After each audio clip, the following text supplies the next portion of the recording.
लगाएर भुँडी भरे देख्नु भएको छ कसले के गरेको केही थिएन पहिला अहिले ठुला के हुन्थ्यो आलिसानहरू गाडी मल पैसा चुनावमा त्यसै फाल अब पैसा भने के मान्छे बेच्ने कुरा हो मान्छेलाई किन्ने कुरा हो यी फडालाई तलाउनु पर्यो अब त्यसका लागि म तपाईँहरूसँग साथ दिन्छु म अगाडि बढ्छु म खुसी पनि राख्छु अब यो बेला अब यो आइसक्यो 1.5 महिना कति छ जम्मा चुनावको बाँसुरी छाप छ 1 महिना ऊ चुनाव चिन्हमा चाहिँ छाप लाएर जिताउनुहोस् तपाईँहरूको भावनामा एक रति कम गर्दिनँ म हम प्रतिज्ञा करवानी होइन प्रतिज्ञा करतानी कहिले अलिक बिर्सेँ क्या पछि जनकपुरतिर गएर मिथिला बोल्न थालेँ अनि अलिअलि बोल्दै अनि बुझ्ने त हो नि दुःख गर्न आउने यहाँ मान्छेको चाहिँ नि मैले किन सबै बुझ्छु किन बुझेँ भने सिक्नु पऱ्यो नि त यहाँका जनताको चाहिँ भावनै नबुझ्ने मर्काने चाहिँ उनीहरूले बुझ्न जाने हुन्न उसले सुन्नु पऱ्यो बुझ्नु पऱ्यो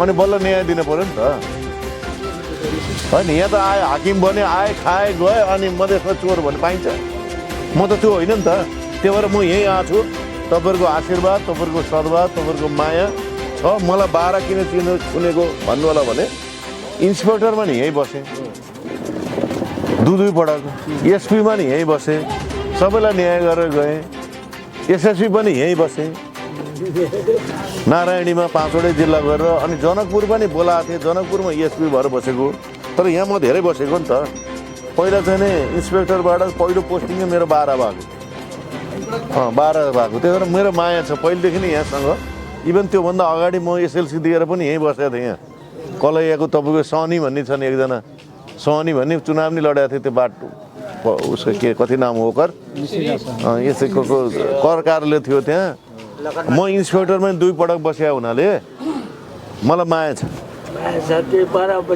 ल अनि मलाई त्यही माया सम्झेर मलाई चाहिँ तपाईँले दिनुहोस् म केही 1 रुपियाँको भ्रष्ट गर्नेले त लाएँ म कुनै हालतमा गर्दिनँ तपाईँहरूको अगाडि प्रण हो यहाँ नेताहरू जस्तो चोर भाषण गर्न आए पनि होइन यिनलाई ठेगान लाउन चाहिँ आयो र नेता सिंहदरबारै पुगेपछि तपाईँहरू मेरो ढोका खोला हुन्छ मलाई आइजी हुँदा के भन्थ्यो भने चिनिराख्नु होला मलाई परेन आइजी हुँदा के भन्थ्यो थाहा छ यहाँबाट मान्छे आयो भेट्न भने पहिला आइजीहरू त एकदम भेट्न नदिने लेख्न पर्ने चिट होइन मधेसबाट आयो भने अझ रोक्ने तर मेरोमा जाँदै हमनी के आदमी बानी आई साहब कति भनेर गेट खोला भन्थ्यो सोध्नुहोस् यहाँ कति यहीँका प्रहरीहरूलाई सोद्धा हुन्छ त्यस कारण त्यो भावनाले हो मेरो जित होइन अब यहाँ चाहिँ मलाई काम गर्न दिनुहोस् यस्तो काम गर्छु कि चमत्कारी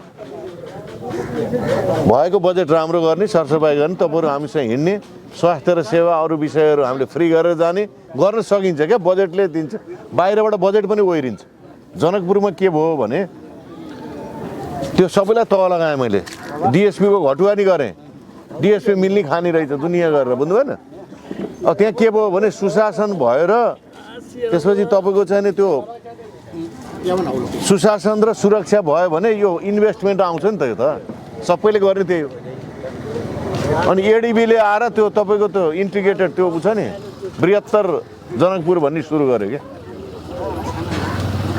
यो ठाउँमा हाम्रो चाहिँ लगानी सुरक्षित हुन्छ काम गर्न सक्छ अनि पो जनतालाई फाइदा भयो लगानी गर्ने नदिने पहिले कमिसन माग्ने पहिले ऊ माग्ने अनि देशै असुरक्षित बनाएपछि को मान्छे अहिले कोही पनि टुरिस्ट आयो होइन हेर्नु न काठमाडौँमा न कतै किन असुरक्षित छ त्यत्रा जेलबाट भागेका छन् कसले भगाए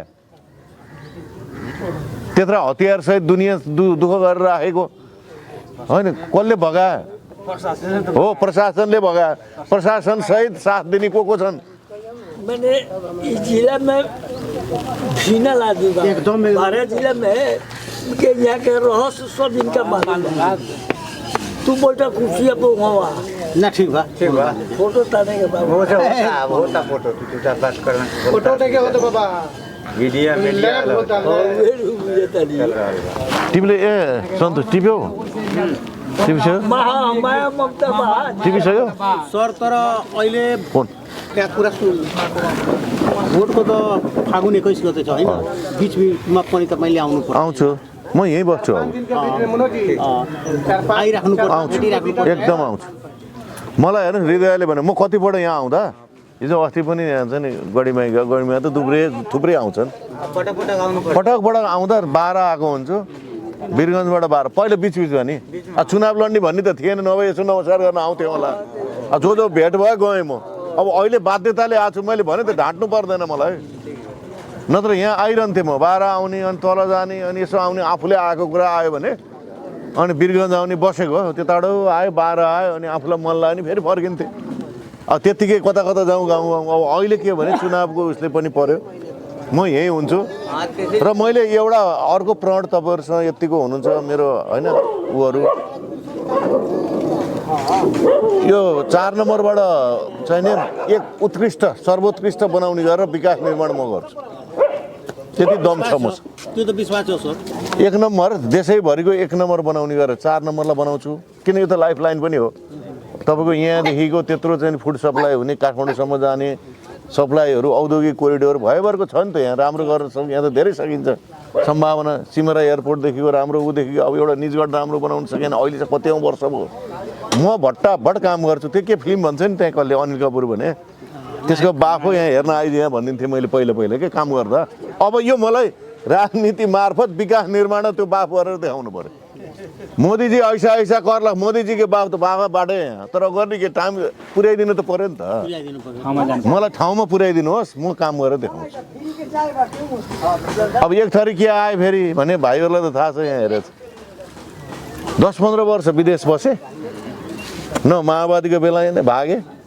माओवादी त हामी लडेको, म 5 पटक 7 पटक मरेर बाटो बाँचेर आएको मान्छे, गोली मै माथि प्रहार गरेर। हामी त देशको लागि जनताको लागि लडि नै रह्यौँ त, यहीँ माटोको लागि गऱ्यौँ नि।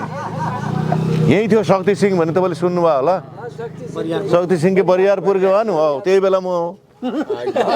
यहाँ 9 जना 10 जना माऱ्यो त्यहीँ हो। यहाँ इटिआईमा 5 जना कतल गर्यो त्यही बेला, अनि इन्डियादेखि थुतेर ल्याएको मै हुँ। आउनुहोस् न मलाई राख्नु।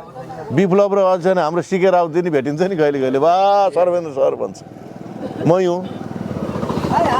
उपेन्द्रजीको वार्ता अहिलेको राष्ट्रपति जोन आयल, उसलाई एक्लै लिएर आएर यहाँ उसो एउटा गाडीमा लगेर पहिले लालबाबु राउतको घरमै 2 जनालाई राखेर यसरी वार्ता गराएको, 2टा कुर्सी मैले, मै हुँ।